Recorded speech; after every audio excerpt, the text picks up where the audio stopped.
particularly happy to have some of the donors with us who have helped us launch this capital campaign. And we are very excited to announce that we are launching the public phase of the campaign. And so it's a wonderful day for the seminary and for the future ministry that we all share. And so let's all clap that we're there.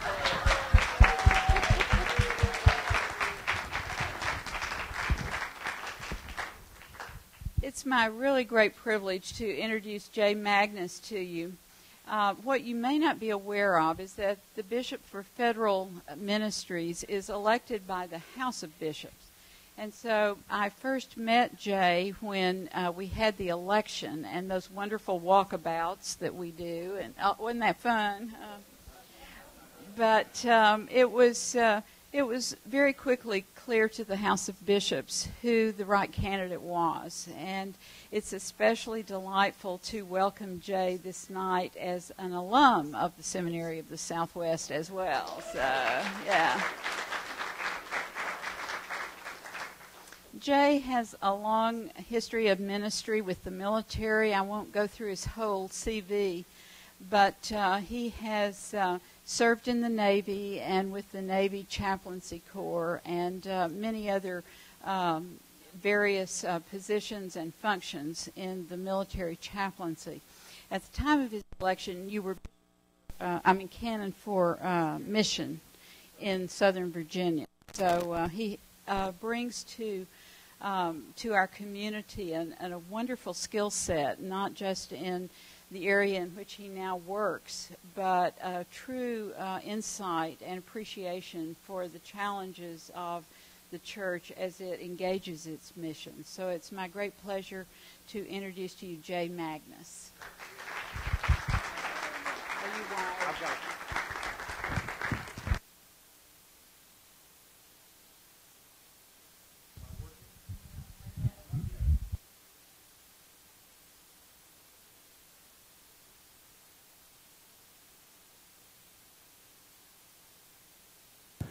That must be better. That's better. That's an improvement. Thank you very much.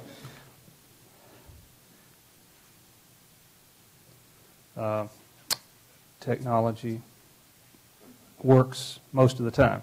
Thank you. It is a pleasure to be with you tonight. You've seen the title, probably most of you, of what I'm going to be speaking about. I'm going to be talking about moral leadership in the temple and the public square.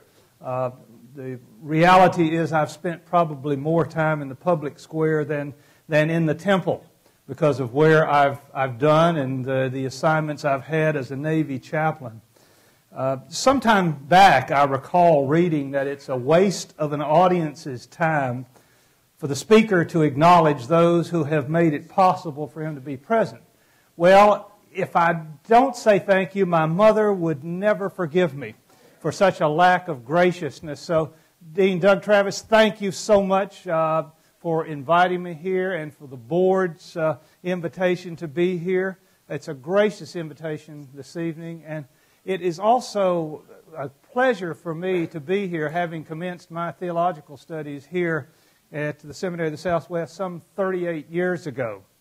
And so I must acknowledge what it means to be in the midst of the faculty and student body and to be here again. Recently, I was visiting with one of my Episcopal priest military chaplains. This particular chaplain was in a year-long residential academic study program at one of the military service colleges. He asked if during my visit I would go with him and call upon the rector of the downtown parish where the military college was. And I said, of course I would. And I was delighted to see the rector in the context of a rather substantial 18th century structure where the congregation he served worshiped. After coffee and some time to get to know the rector began to describe the plight of the downtown churches in that small town. Though the town's population was stable and was actually showing some statistical increase, all of the downtown churches were losing members. He described the case of 4 parishes. 2 of the parishes were United Methodist and 2 were Evangelical Lutheran. In the case of each faith community, the 2 congregations were merging together to form one congregation, 4 into 2, because no longer were there enough members who were contributors who could pay all of the bills. He told me about the parish he served that in recent years had diminished from an average weekly attendance of 900 down to 600. To use his words, he described the situation as being nearly in free fall. Then, in a somewhat pained expression, he talked to me about the Christian megachurch out on the outskirts of town that's growing so fast that they have a problem for parking for the 2,000 plus people who will go there to worship every weekend. As an example of the congregational life of this megachurch, he described to me the Christmas Eve extravaganza. An extravaganza for which every pizza parlor in town was retained and hired to make pizzas for the overflow congregation so that they could have something to eat while they drank their lattes and their Pepsis and listened to the 200-member choir sing. He defined the confluence of these events as a tsunami that was just about to hit them. Well, we began to talk about that a bit more and more, and I asked some questions about what is it that the Episcopal Church leadership needs to do to respond to such a thing. We came up with 2 conclusions, neither one of which will fix the situation. The first was that the old ways of being church and following Christ no longer in that small town seemed to work for emerging generations. The second thing was that they were clear, he was clear, that the Calvinist light approach to Christianity was not an option either. So really, what is a Christian leader to do and to be in a situation like that?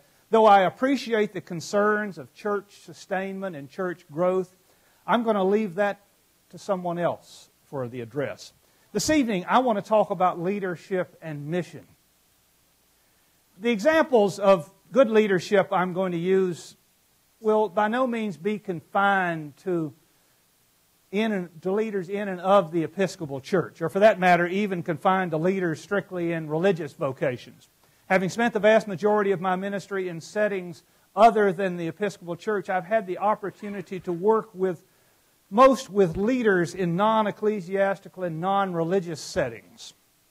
And through that experience, I've learned that the best leaders I've encountered were by no means in the temple. For the most part, they were in the public square. With regard to the public square, I'm reminded of a conversation I had in 1975 about 200 yards from where we are tonight. It was in a breezeway facing on Ratherview. It was a conversation with a distinguished man of blessed memory, none other than Frank E.G. Sugano. We had just completed a class in a course on the history and theological development of the American church. In our conversation, I commented, somewhat naively I must say, that I had recently been impressed to learn that a goodly percentage of the members of the United States Congress and the United States Senate claimed to be members of the Episcopal Church. Certainly and correctly, Frank knew that in my faulty syllogism, I had just inferred that the Episcopal Church could leverage significant influence over the affairs of our country. After a brief pause, those of you who know Frank Sugano know a little bit about this pause. He looks at you and looks over to his right and then looks back at you. He said something like this: "Jay, you have just made an unreconstituted, unreflective, and therefore useless statement. In view of the fact that a little less than 2 years ago, I took up occupancy in an office on Capitol Hill in Washington, D.C., I'm pretty glad I had that recalibrating moment with Frank." Later, much later, what I came to realize was that Frank had exercised leadership with me that night. Spiritual leadership. I hope and pray this evening that I can do justice to the distinctions between faith affiliation and action. Is there anyone here in Austin or in Texas or even in the United States who hasn't heard the pained complaint that there's a crisis of leadership in the community of faith? Well, I don't know how long that mantra has been alive and proclaimed as the theme of the self-proclaimed leadership gurus and prophets, but I can't think of a time, at least during my adult life, when I haven't heard at least some expression of that fear-based perception that we are in the midst of a crisis of leadership so significant, so great, that no human being has ever walked on this planet and experienced or seen anything like it. When I hear these mega warnings, when I read them, I really do try to take them seriously because one might be right every now and then. However, more often than not, the only thing I can conclude is that I have just read something by another anxiety producer who wants me to buy his book on leadership. Though I don't have any historical data to back this up, I suspect that every generation has its own crisis of leadership. As I see the landscape of the Christian faith community and the culture in which we live, with the emergence of each new generation, persons there have new problems and new challenges. But as well, that means they have new opportunities, new missional opportunities. Properly framed, I think each crisis we have is a missional opportunity. The crisis is an opportunity to vocalize and to demonstrate how God is breaking into the spheres of our various realities, affecting our lives, and calling us to be the agent of the divine, whose desire it is to have positive effect upon the lives of people and to be in relationship with them. As an example of that, listen to the following letter to the editor of Christian Century. This letter was written by Robert Warren of San Francisco and published in the January 25th, 2012 issue of the magazine about 2 weeks ago. It was in response to a December 2011 article by Amy Furcombe about spiritual direction, about the spiritual direction movement, to be precise. Though I know neither Mr. Warren nor Ms. Furcombe, I find that Mr. Warren's comments are interesting. And I quote, "Holy listening has gone on for too long. The rise of so-called spirituality in the churches has coincided with the fall of spiritual social work and action. Few Christian clergy and lay people are involved in movements for social change. Precious few of them are active in the anti-war movement and in movements for LGBT rights, immigrant rights, and community organization. It is ironic that the great spiritual leaders have been the most socially and politically active leaders. Gandhi, Martin Luther King Jr., Desmond Tutu, and the Dalai Lama led the way to social change from a spiritual base. All, my emphasis mine, all of the books on spiritual change call for action to follow prayer and meditation. Spirituality in the church today is ingrown, self-centered, and inward-looking. True spirituality will result in the active search for peace and justice in all the corners of the world." End of quote. At any number of levels, you may or may not agree with Mr. Warren. For example, do his leadership types grab you and call you into action? Can you sum up all the requirements for leadership within the context of the demands for social justice? How does the assessment of God's intentions for our vocational expressions square with the Scriptures or with the history of God's people? Is his assessment of current religious and spiritual leaders correct? For those of you who are currently are engaged in theological studies, does his assessment of the focus of your academic and professional pursuits strike a chord? Ever since coming to this episcopacy a little less than 2 years ago, I have been engaged in conversations with other leaders and theologians, not by any means mutually exclusive pursuits, about the need for leaders who are passionately grounded in ways that renew and unite our embrace of moral, prophetic, and pastoral expressions. In fact, just to take this to the next level, I'm entertaining an idea that unless Christian persons are open to being formed in such ways, they might well consider another vocational option. As unconventional as it may seem to be, I'm looking for persons who are capable of uniting the passion of a Billy Graham with the missional acuity of H. Richard Niebuhr and the Anglican grounding of Richard Hooker. I suppose some of you might think this is a pretty tall order, which it is. But I think that the times in which we live call for this type of challenge. The challenge of these times calls for significant and appropriate leaders to take their place among us. Allow me to unpack this just a little bit. I chose Billy Graham not only because he and I are both native North Carolinians, but that's a really good place to start. And I might have ended it there, but I won't. But Mr. Graham has been passionately in pursuit of the evangelical mission to proclaim Christ for longer than most of us have been on this earth. Also, and not insignificant, is the verifiable fact that Mr. Graham has been able to exhibit a modest yet commendable ecumenical spirit in the midst of an evangelical community that's not known for that. Finally, I chose Mr. Graham because from time to time he's demonstrated an ability to change his understanding of the demands that God has upon his life and upon God's people and still maintain a passion for the proclamation of the gospel of Christ. For example, as some of you may remember, during the 1970s, a lot of Christians were in pitched battles over whether or not it is morally permissible for a nation or a state to possess nuclear weapons that potentially could be used in a responsive or preemptive strike upon a designated enemy.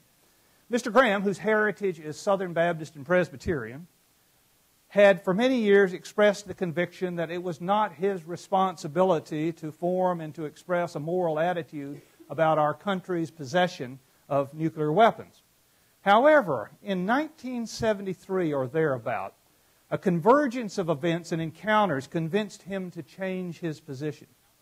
In a very public statement, he concluded that nuclear weapons, for a variety of reasons, to include their indiscriminate effect upon non-combatants, were immoral. Well, you can guess what happened next. Mr. Graham's statement evoked an absolute landslide of reaction from the evangelical Christian community. I recall reading some of the statements from some of his evangelical peers who wondered if this was Mr. Graham's first step toward the abandonment of his evangelical leanings. It was bad enough if he would organize city-to-city crusades with the cooperation of Roman Catholics and Episcopalians. Now this. Over time, though, my assessment has been that Mr. Graham's change in attitude about nuclear weapons did not appear to have even the slightest effect upon his passionate leadership style. He wasn't going to chase that rabbit. He simply made an adjustment, if you will, a course correction, and continued to pursue his missional goals to communicate and to spread the good news of Jesus Christ and the gospel. Having in mind the necessity for such a passionate approach to spiritual leadership, a bit over a decade ago, I adopted a 3-point leadership paradigm. The first requirement of that paradigm is to be very aware of where your spiritual compass is pointing and chart your course in that direction. At almost all costs, keep from being distracted and thrown off course. On the desk in my office, you will find an old and much worn Boy Scout compass, a compass that I had as a scout in the 1950s. Today, it reminds me to be aware of the course I am charting, which is my true north. Second, when significant obstacles come before you, obstacles through which you may not be able or want to navigate, make a course correction and then get back on course. The moral issue of nuclear weapon possession and usage was one such obstacle for Mr. Graham. Though he made a course correction, all along he kept his passion for the mission to which he sensed he had been called. Finally, when encountering obstacles along the way, and we do encounter significant obstacles, some of which are large, huge, conserve your emotional and your spiritual energy for the obstacles that really matter. Passionate spiritual leaders are clear about their priorities. Passionate spiritual leaders are clear about the goals that matter and where to make significant emotional and spiritual investments. One of my primary functions as the Bishop Suffragan for the Armed Services and Federal Ministries of the Episcopal Church is to recruit clergy to serve as chaplains in the Department of Defense, Department of Veterans Affairs, and in the Federal Bureau of Prisons. All three of these vocational expressions are so demanding, so intense, that I've adopted mandatory standards of evaluation for my applicants, that there must be indicators of a passion for the ministry in which they have expressed interest. When I use the word passion, let me say as something of a footnote here, I want to make the distinction. Though passionate leaders will occasionally express excitement about their missional commitments, excitement need not be the constant companion for passion. I'm looking to see if the applicant has a passion that manifests itself in a singular commitment to mission. One particular biblical image used by Jesus in the 9th chapter of Luke is something I have used as an evaluative tool. In that chapter of Luke, Jesus is speaking to some wannabe followers. You may remember this lesson. And he seemingly gives a very stern response to all the wannabes, saying, "No one who puts his hand to the plow and looks back is fit for the kingdom of God." In other words, applicants for these ministries must be so passionate for their aspirational ministry that they can't take their eyes off the goal, that they cannot do anything else but engage in this ministry. On the other hand, if our applicants are walking forward and at the same time looking back over their shoulders, wanting the safety of an escape route or the safety of the shore in order to avoid being in deep water, then perhaps the applicant's not ready for the demands of the vocation. Spiritual and missional leaders will have a strong passion for their craft. The second formative component of spiritual leadership I want to talk about is to have missional acuity, the likes of which was described by H. Richard Niebuhr. In particular, those of you who know Niebuhr well, you know what I'm talking about, his 1951 book, Christ and Culture. At the outset, I need to say that though authors such as D.A. Carson and Craig Carter have seriously critiqued and questioned the applicability of Niebuhr's transformational model in postmodern and post-Christendom eras, still I think Niebuhr's 60-year-old plus offering has a significant value for us as a model of what it means to be grounded in a mission focus. The critiques of Niebuhr's call for transformational engagement are accurate and they're helpful. His work was largely based in the culture of the Christendom dominated by America in the 1940s and the 1950s. Some of the critical conclusions have been that Niebuhr's transformational model is outdated. There are numerous reasons why the older transformational model may not work for us today. One thing is, in a Christocentric society, only occasional accommodations and recognitions were made for the minority religions of the day. Today, we live in a vastly different domestic and global culture. Today, many of the conventional, traditional structures in society that are so monolithic have begun to fail us and no longer work in the postmodern, post-Christendom era.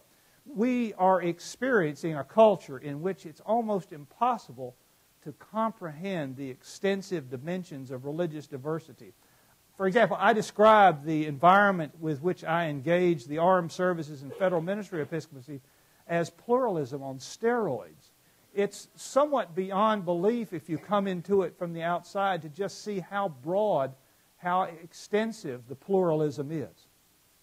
On the other hand, while we will be prudent to exert caution about how we apply a transformational model, I think it's been proven to be an important component within the much larger scheme of spiritual and moral leadership.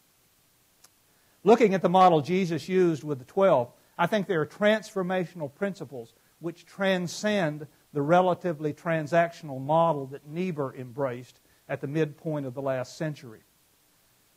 As Bernard Bass wrote a couple of decades ago, it's helpful to consider the difference between transactional and transformational leadership. The transactional leadership is comfortable to enter the conversation that he or she is given and to start from there. If you start from a Christendom-based society, you've got a starting point. That's not a starting point for Christ followers today. The transformational leader will find a way, on the other hand, to change the conversation. Jesus was a transformational leader who was not only willing to engage only in the old and sometimes sad conversations of the day with his people, he was willing to change and desirous of changing their conversation. For the most part, we need to get beyond the thinking that we'll engage society in order to transform the culture of the public square into something that resembles an extension of what we do on Sunday morning. I see little evidence that Jesus intended to baptize the culture, but rather had a missional focus to challenge those who lived their lives out in the public square to a different way of thought and action. Two things about Jesus' leadership style have always stood out for me. The first is that Jesus was about that business of changing the conversation. Whether Jesus is talking to a woman at the well, telling a parable about a landowner who planted a vineyard, or clearing the temple courtyard, he's changing the conversation. Though right and wrong and good and evil will always be pivotal and essential conversations whenever 2 or 3 people are gathered, there's always another very important conversation, and that important conversation is about the relationship between God and God's people and about the relationship amongst God's people. If spiritual leaders are going to elevate these relationships to a position of importance, the conversation has to be changed. Yet, Jesus knew that he couldn't do this alone. That leads me to the second principle Jesus used as a transformational spiritual leader. He was a charismatic leader who knew how to vest others with power. Eric Greitens is the author of Heart and Fist, The Education of a Humanitarian, the Making of a Navy SEAL. In this book, Greitens tells the story of when he was a student, a Rhodes Scholar who was completing his doctoral studies at Oxford University, became troubled by what he learned while he was doing field research. While he was in Bosnia and Rwanda, arguably 2 of the most unstable and troubled areas of the world, he was focused on helping homeless refugees, finding healing for the sick, and protecting the threatened. Now, though I honor and respect Eric Greitens' assessment, I recognize that his action plan may not be the one that everyone can endorse or would want to go into. Eric decided that someone was upstream throwing people into the river, and he could stay downstream forever and continue to do what he did, and people would still end up in the water. Eric decided that it was his duty to go up to the headwaters and stop the Payne before it started. His action plan was to become a Navy SEAL so he could engage in the work that would stop the Payne before it started and change the conversation. Eric is a 21st century transformational leader. Another one. Randy Haycock is an Episcopal priest and an Army chaplain. Until recently, Randy was assigned to the Wounded Warrior Unit at Walter Reed Army Medical Center in Washington. Day in and day out, Randy worked with wounded warriors, wounded Marines, soldiers, sailors, and airmen, whose bodies all showed the marks and evidence of the wounds of war. In time, Randy began to realize that though there might be healing for the physical and the psychological wounds of war, unless he found a way to deal with their spiritual being, healing would always be incomplete. One of the noteworthy things Randy did was to address the spiritual needs of service members by developing a pilgrimage to Washington National Cathedral for wounded warriors. Randy's work was documented in a PBS Religion and Ethics News Weekly segment last year. Randy was aware that the wounds of war manifest themselves in a variety of ways. The conclusion that led him to action in a very unconventional way was that unless the spiritual needs of service members are addressed, they'll walk out the door to the hospital with intact bodies and severely fractured souls. Every month, Randy took the wounded warriors to the cathedral to spend directed time in a pilgrimage to look at their spiritual and moral wounds. Randy is another good example of the 21st century transformational leader. Eric Greitens made a conscious decision to change the way he responded to a culture of inhumanity. Randy Haycock decided to change the conversation about how human wholeness was going to be defined. Yet invariably it seems to me that in both of these cases the larger shift that still needs to be made is changing the conversation about war and violence before either ever begin. In the past, we've convinced ourselves that the conversation is between people of faith and people who make the decisions of state that send young persons and at times children into war. Today, I think that the shift in the conversation may be in the way people of faith talk amongst one another, because people of faith are at the bottom of a lot of what's happening. To get that new conversation started, we must have spiritual leaders who are willing to lead people into areas where the risk might be high, a risk that could call for significant vulnerability. To me, the value of Niebuhr's work is the challenge to consider how we will engage our culture.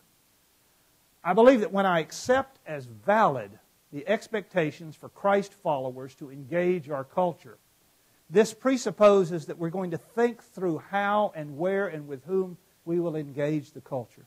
Where and with whom do you need to change the conversation? Will your leadership style, decisions, and actions bring people into union with God? Is your leadership style a Christ-shaped leadership style? Are our cultural views and expectations based in God, based in an ontological, redemptive perspective to the created order? It has been important for me to remember that an engaging transformational leader must be a lifelong learner. Spending so much time of my ordained life outside of the normal institutional church, I've learned that almost everywhere I go, there are people from whom I can learn quality leadership. In an excellent book on leadership, retired Marine Corps General Tony Zinni says that leaders in the 21st century have to consider the effects of globalism upon every aspect and organization within the society, to include leaders of religious organizations. From an ecclesiastical perspective, our presiding bishop and my immediate superior, Catherine Jefferts Shorey, is for me an example of a leader who gets it when it comes to the demands of being a passionate, transformational leader who keeps the course. She understands the components and the requirements for spiritual leadership within the global community, within the religiously diverse world in which we live. And she understands the need to establish personal connections with the world's spiritual and political leaders. Just today, she and an entourage are off to the Far East, to the Philippines, to Korea, to talk about leaders there, about what the church is and what the church needs to be in order to bear witness to Christ. With passion, she understands the realities of where her leadership is to be focused. I believe that her focus, her spiritual focus, includes the premise that the Domestic and Foreign Missionary Society, the Triennial General Convention, and other related organizational entities, to include our theological seminaries, are supporting entities whose purpose it is to aid the episcopacies of the Episcopal Church, the dioceses of the Episcopal Church, the parishes of the Episcopal Church, to achieve their missional requirements. That those organizations have no other reason for being. Spiritual leaders need to have a strong sense of missional transformation. Finally, I'd like to describe what I mean by having the Anglican grounding and foundation of Richard Hooker. I recognize, well, I'm on a little bit treacherous ground here. Many of our forebears and contemporaries have issued cautionary words to those of us who would engage in this quest, the quest to give definition and description to Anglicanism. In 1959, Bishop Stephen Payne was appointed as the first executive officer of the Anglican Communion. Bishop Payne found in his work and extensive travels that the breadth of diversity amongst the provinces of the Anglican Communion was, to say the least, vast. During his tenure as the executive officer, there were those who thought that Anglicanism needed definition and unity, that the unity would come as the result of central organizing principles which could be adopted by all of the provinces. Sound a little familiar? When asked if this should be done, Bishop Payne's response was, "Don't. That way leads to madness. I've tried it. Take it from me. It cannot be defined." Well, with due respect to Bishop Payne's advisement, nevertheless, I'm going to trudge on ahead.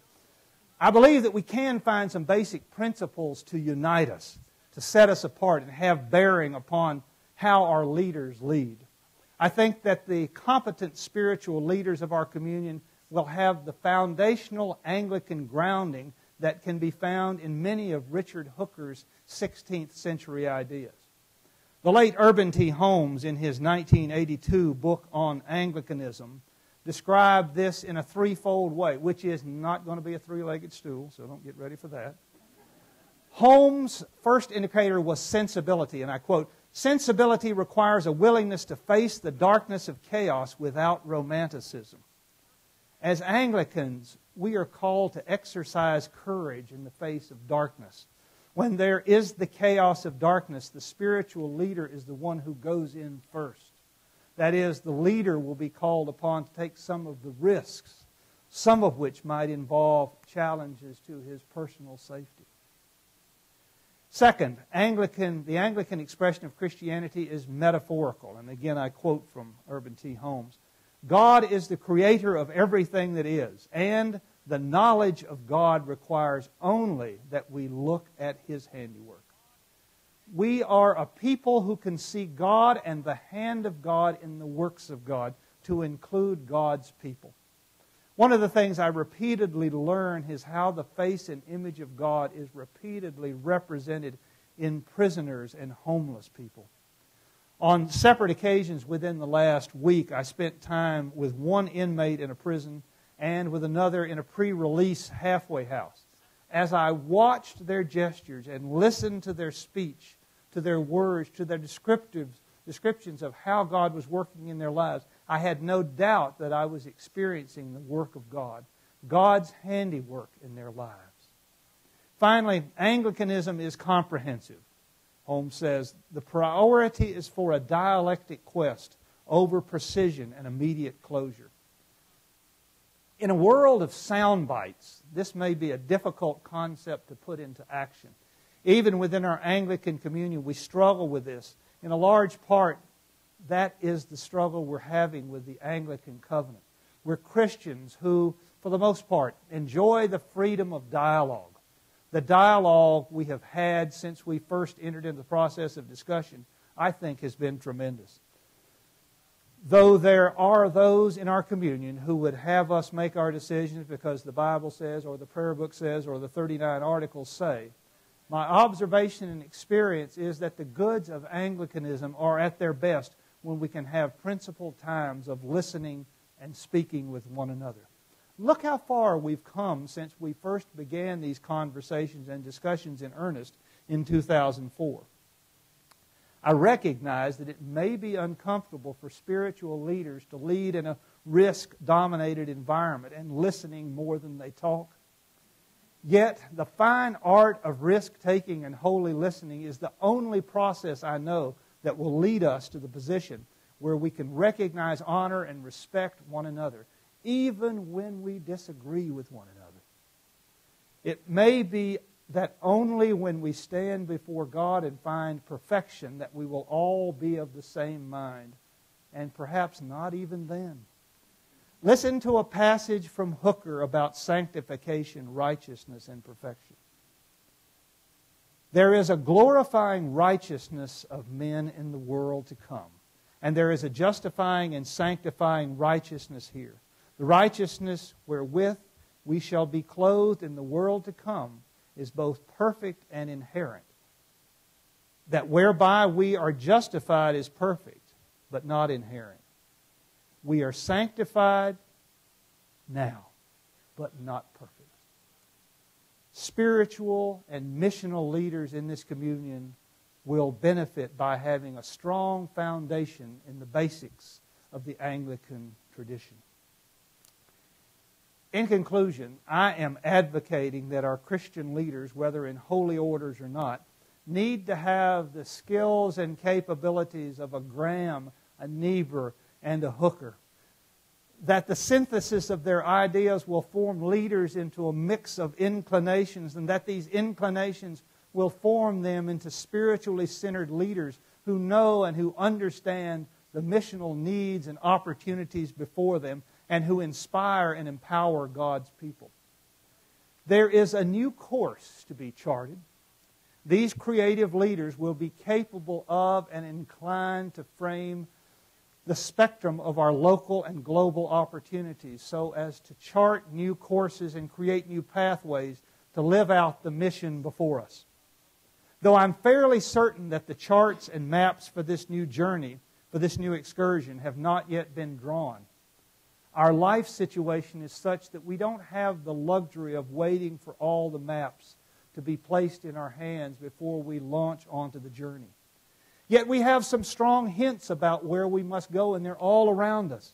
Those such as Phyllis Tickle, Brian McLaren have given us ideas. Those who are writing and challenging us to regain our missional theology and to act on that missional theology have also given us ideas.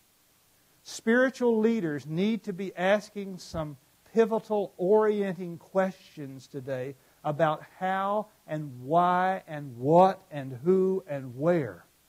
We operate in a world that is very much different than what we have seen before. The world of religious diversity and pluralism is very different. The differences between what we do in the temple and what we do in the public square can be vast, but we still have an opportunity to engage in the public square. We need to have leaders who know and who understand the fine pieces and parts of the First Amendment to the Constitution and what can and cannot be done legally and appropriately within the public square. Though we hear the tempters in society encouraging us to hearken back to the comfort and the safety of a Christendom-based society, I think that we will be well advised to seek the future, to embrace the horizon in front of us, rather to engage in a frustrating and impossible effort to recreate the past, a spiritual Camelot that may or may not have ever existed. Though at times it will be tempting to seek the safety of the shore, to stay in port, the mission of God's people can only be accomplished when we put out to sea in the deep waters. The nexus of the passion for Christian mission and the consistency of the Anglican worldview is found when the culture is engaged in appropriate, challenging, faithful, transformative ways. This is, I believe, the leadership challenge to which our Christian leaders are called during these opening decades of the 21st century. Thank you.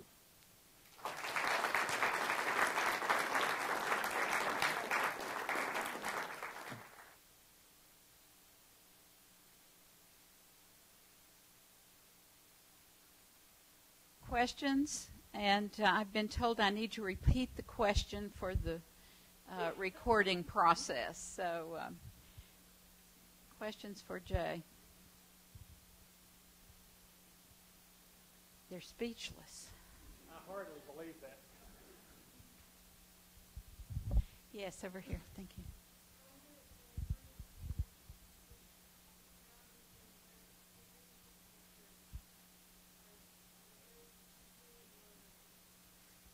I think that there are, and one of the, you're supposed to repeat the question. I'm sorry, I'm jumping. The question is, where are, in the Episcopal Church, where does he see these challenges being addressed? I'll just start right within the Domestic and Foreign Missionary Society.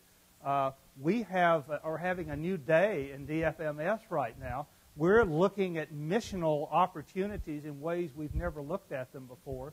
We're trying to find ways that the people on the staff of the Domestic and Foreign Missionary Society can do this rather unique thing of letting people in the diocese, in the parishes, and the bishops know that the DFMS really does work for them to help encourage and support their mission. it is not the job of the Domestic and Foreign Missionary Society to put together programs that no one needs and no one asks for. I think that our leaders today understand that pretty clearly. And we're starting to have some good rapport about that to try to find new ways of supporting mission that's faithful. And, you know, I can't go through all the dioceses where that's happening, but certainly it's happening in a lot of places. I can speak much more for the episcopacy that I serve, where I see it happening. I serve a group of about 160 missionaries who are actually doing missionary work. You know, very much in the model of St. Paul going on missionary journeys, or looking at Bishop Jackson Kemper in the 19th century, going out into people, living with them, and engaged where they are. It's rather remarkable to see what they do and how lives can be changed by doing that. But this whole idea of missional theology is starting to catch on, I think. We've got a ways to go, but I think there's a great future out in front of us. Other questions? Sean. Thank you, Bishop. It's a wonderful talk. I am not yet ordained, so I'm not going to speak like I am, but from what I understand from those that are, is that the demands and the needs of the parish are great.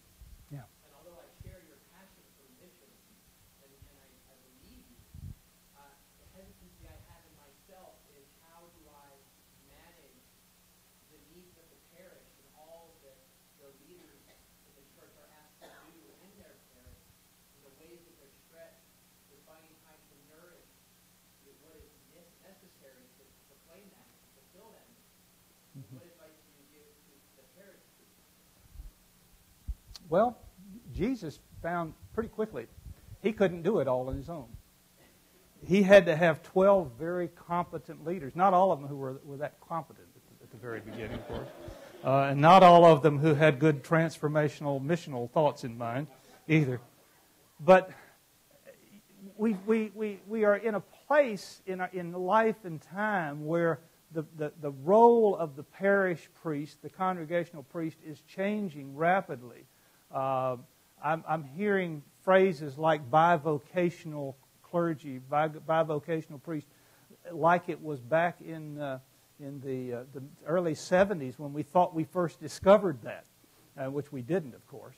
The whole idea of bringing together communities of people, as some dioceses have done. I mean, we've got dioceses that have the bishops are being parish priests as well. We've got that happening in 2 separate dioceses right now, and there may be more that happens. And that's a model for us to be able to spread out our abilities and share the missional opportunities with other people. It requires a lot more faithfulness about sharing mission. One of the things that I did when I was here in the seminary was had an opportunity in the January term. I think it was the second January term that I experienced. We went down to what was then the Church of the Redeemer in Houston. Some of you may remember the old Church of the Redeemer down there, lived in community. Went down there and lived in community for a month. I learned 2 things. One is, I am not cut out for this. The other is, I learned about the tremendous power and capability for mission execution you can have when a group of people actually come together. When they understand that the leader is supposed to empower the people. That's what a charismatic leader does, to empower them and help them to find their abilities and move on. No longer can we adopt this old Christendom model and try to use this old Christendom model that the leader does it all and everybody else just shows up. It won't work. And there are lots of people who are experimenting with new models of that. The fact that you're a little bit anxious about that, is that fair to say? That's good. That's good. If you weren't anxious, I'd probably worry about you. You ought to be anxious. But I think the anxiety can be turned into some real energy that can be used for change, positive change with God's people. Other questions? Okay. When you use the example of Billy Graham, you talked about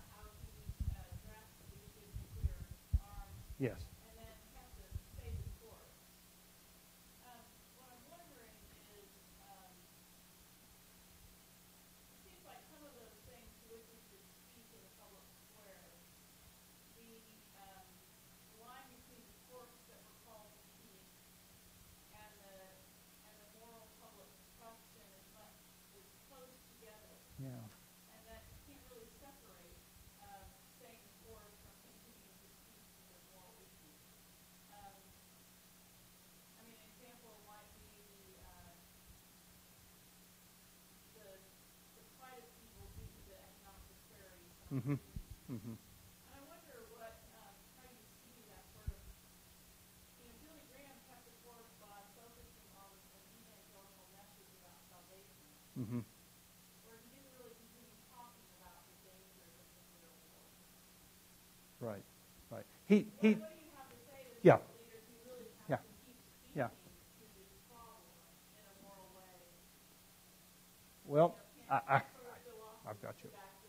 Yeah, I've got you. I understand. And there is something of a dilemma in that. I understand, especially when you feel called to one thing and torn to another. The only way that I've been able to approach that is to say, and I have two responses to you, is to say that some of us are called to different things, and there are others who can take that up. The second thing is that one of the things I noticed that happened after Billy Graham did that was the conversation got started in the evangelical community. And to my memory, there'd never been a conversation in that. And you have people like John Howard Yoder coming out and coming along afterwards. And his voice was really strong. I think John Howard Yoder and others took up that mantle and were able to speak to that, and as people are today. But it is a dilemma. It's not simple. It's not simple, and I think that's part of the dialectic we sometimes have to enter into with ourselves and our souls, and that's why I think much to I think Mr. Warren's chagrin, the letter I quoted, that the spiritual development and the action piece really have to go hand in hand and be balanced out there, so that we look in ourselves and get validated within our communities about what we do and how we will act out our Christian lives. But it's a tough thing. It's not always very clear, is it? No. You're welcome. Anyone else? Very good. We're going to. Yes. Sorry. I would just like to hear more about the National Cathedral. What goes on there? Sure. The question is about pilgrimages to the National Cathedral by the wounded veterans, I believe. Fortunately, you can go to the website of PBS Religion and Ethics News Weekly, and the clip is still there, available.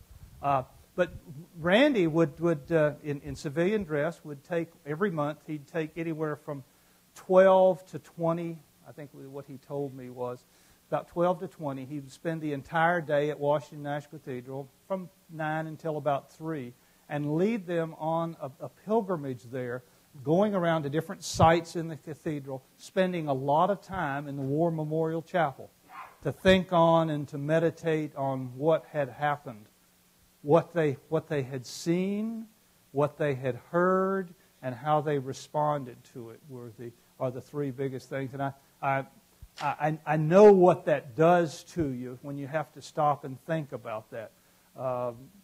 What you don't know about me is that what started probably my journey and my pilgrimage into ministry in the Episcopal Church was an opportunity to stop and think about what I was doing when I was a young enlisted man in Vietnam in 1969.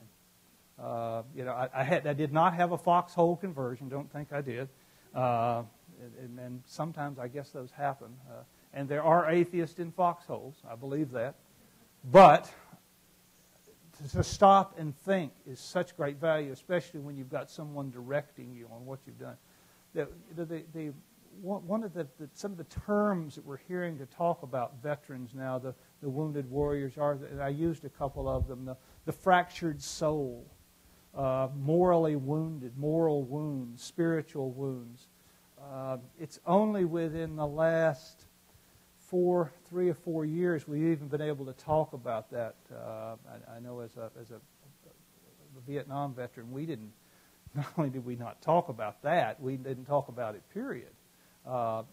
But we have folks who are willing and able to talk about that in a constructive way. Randy is one of them. He's an absolute gem. He can come work on my team any day. I wish I had 100 of him. But it's a remarkable thing. Look at that video. You'll be impressed, I think. It's Religion and Ethics News Weekly. Go to pbs.org and then go to the Religion and Ethics News Weekly pages. You may even be able to see my picture in some of those things, too, because I did a few things with them. Yes, ma'am. Tara? A lot of Episcopal chaplains in your Do we have a lot of Episcopal chaplains serving in the armed forces, I think is the question. Yes. Not near enough. Not near enough. We have about half of what we need right now.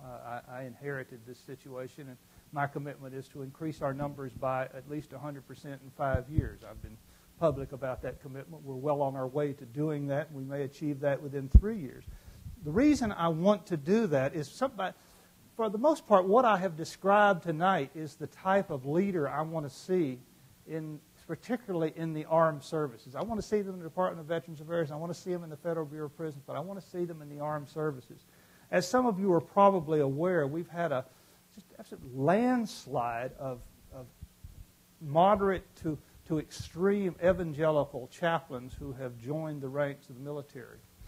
There are, and you'll appreciate that here in a seminary environment, there are some significant diploma mills out there that are doing complete online educations with no classroom experience and no pastoral experience, and putting people into the armed services.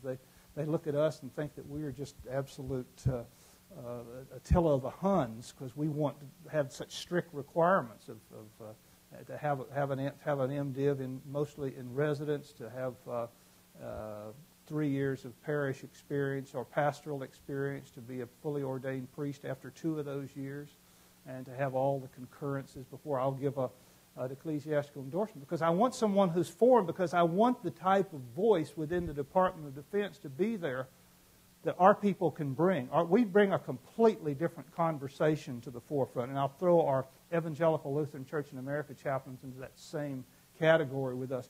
We, as a body of people, bring a completely different voice to the discussion there, and we're able to change the conversation from time to time. I'm looking for a group of people who are good conversation changers, who can speak to the needs of humanity in a different way, who can influence the leadership of the organization. I'm looking for people who can work their way up through the ranks of the chaplaincies so they can have a full career and be in dialogue with the most senior leadership in the Department of Defense.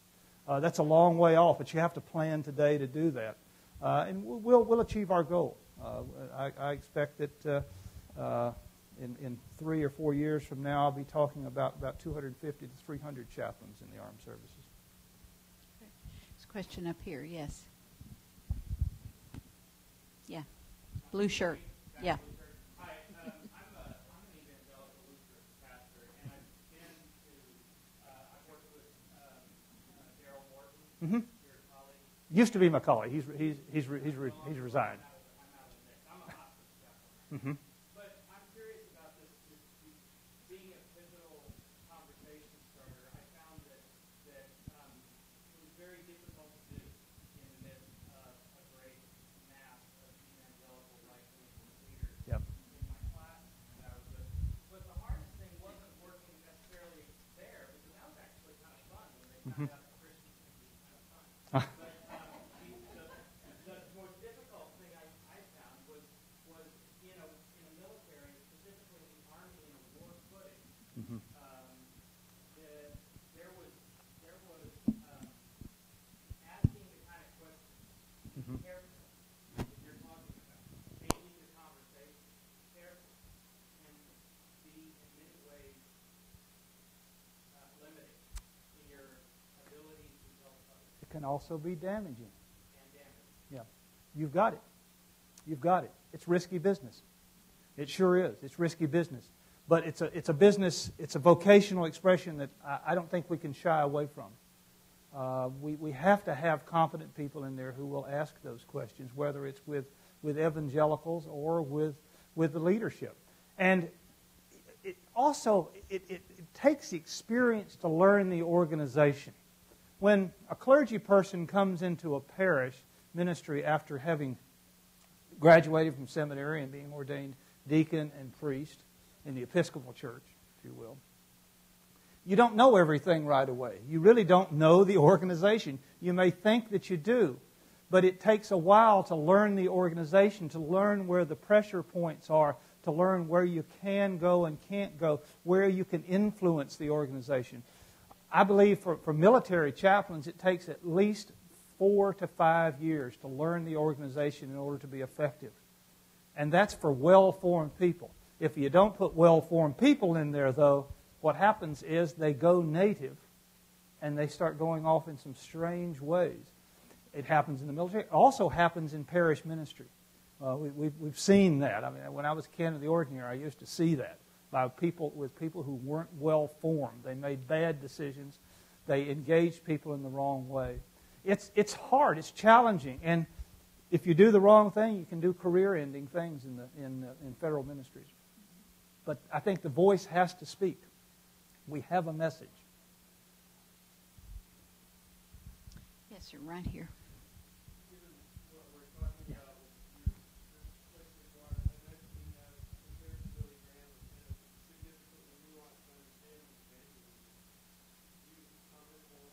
Evangelism, as I see it, is being someone who's willing to start the conversation of listening and listening to people and enabling people to have a space to talk about their spiritual lives.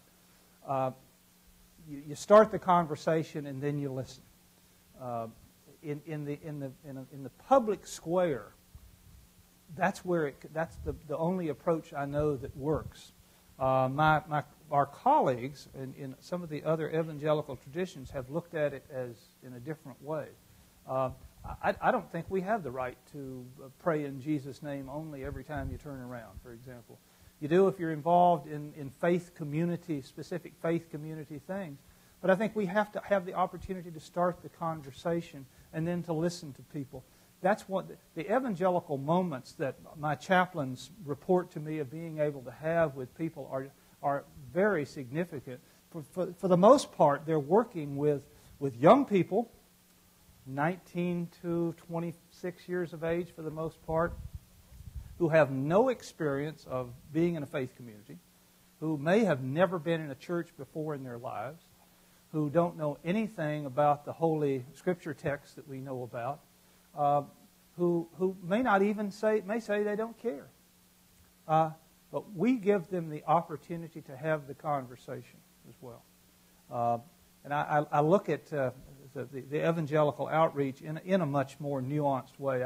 The last degree I got was from Gordon Conwell Theological Seminary, and they look at things a little bit differently than I do.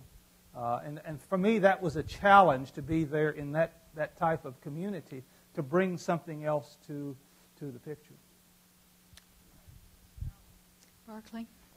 I hope this is helpful. As you talk, I think Joseph of Arimathea may be the example. Mm-hmm. Whether it's engaging with the evangelical community, whether it's engaging with those who wear the mantle of power, whatever it may be, if Joseph had not been who he was, if he had not engaged the culture and even to the degree that's part of it, he never could have walked up to Pilate and asked for the body. Yeah. It's engaging, it's walking that fine line between the engagement but not going native to the extent that we can't be there. Yeah. Joseph of Arimathea is a great example, because Joseph of Arimathea knew how to live in two worlds and live completely, and found that creative tension to be productive. For some people, the creative tension is just too much. They want to go one way or the other. I'm looking for people who will not only live with the creative tension like Joseph of Arimathea, but will embrace it, because it's the opportunity to get where we need to get, to be where we need to get. How many of you are aware that we have an Episcopal priest Navy chaplain, and I shouldn't even say this, he'll probably kill me for saying it, who works in the White House military staff? We do. I cannot tell you his name, but we do. And that chaplain, because he's a career Navy chaplain, has, on occasion, access to the Commander-in-Chief. If he hadn't said yes, we wouldn't have that input. And it's honoring what Frank Sagano taught me out in the breezeway. I recognize that doesn't mean that we run the show, but you have access to and input for. I will tell one tidbit of information that you may or may not appreciate. Our chaplain once had a conversation with the president and told him he probably ought to ratchet back his Christianity, because it's going to get in his way sooner or later. Yes, Jerry. My question has to do with the day-to-day work of the chaplain in relation to the atmosphere of the military today as compared to Vietnam era, as you both shared, where we're told to go home and shut up.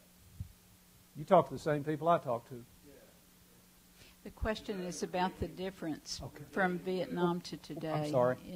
In returning home. Well, actually more than that, because the suicide rate today is almost triple what it was in Vietnam.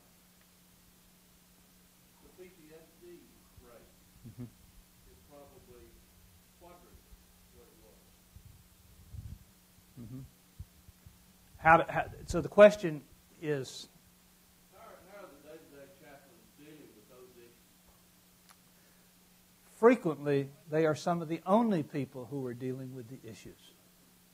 If we as an Episcopal church are not able to put well-trained, competent, well-formed clergy in those situations, along with our call to common mission partners, the Evangelical Lutheran Church, a lot of that's not going to be done.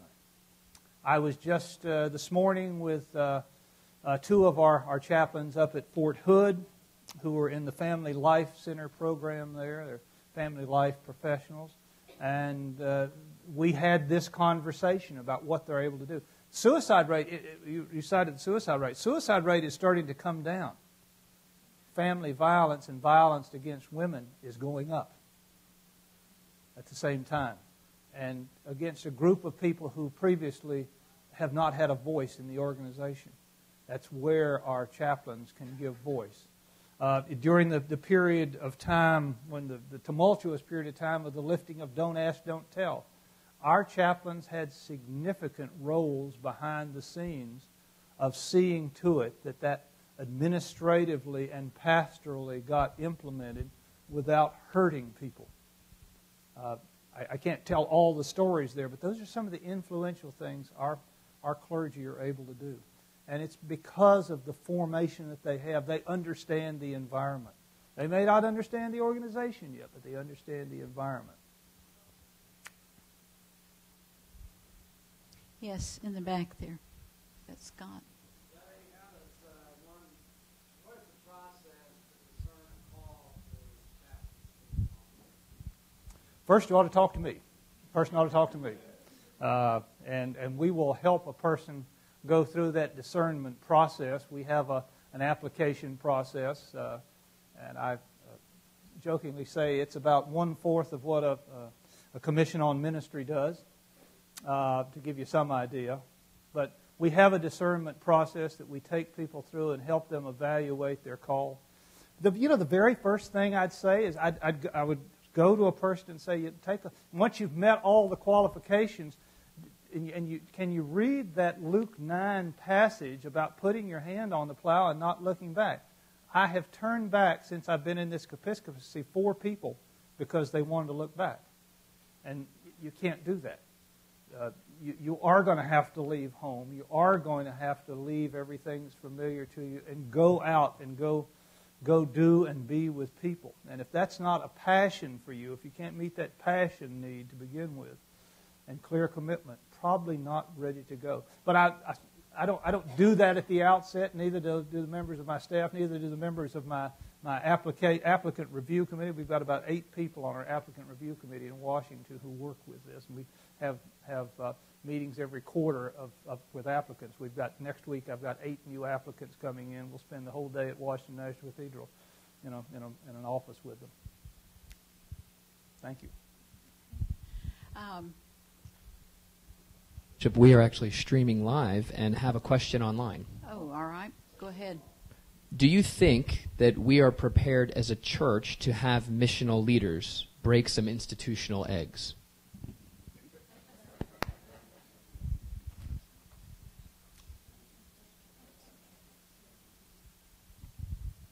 It's going to take time.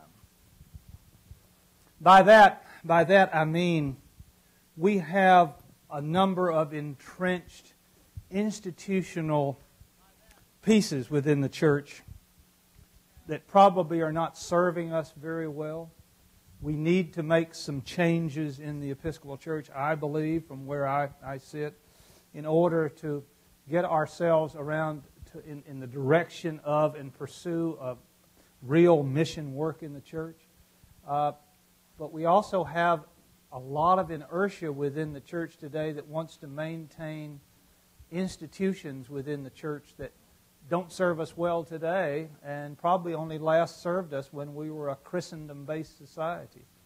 I think once we start understanding that we are in this postmodern, post-Christendom era, we're going to have to make some changes.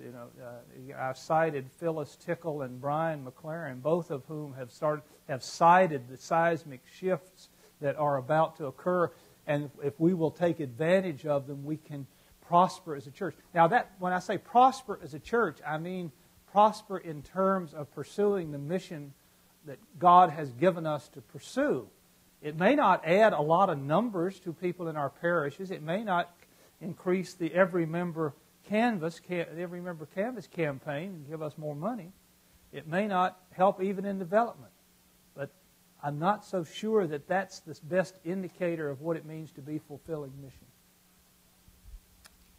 We have time for one more question if someone has another question. Okay. In just a minute, we're going to have the big reveal. We're going to open the doors for a reception, and Jay will be with us, and you'll have the opportunity to visit with him at greater length. But Jay, on behalf of all of us, thank you very much. Thank you.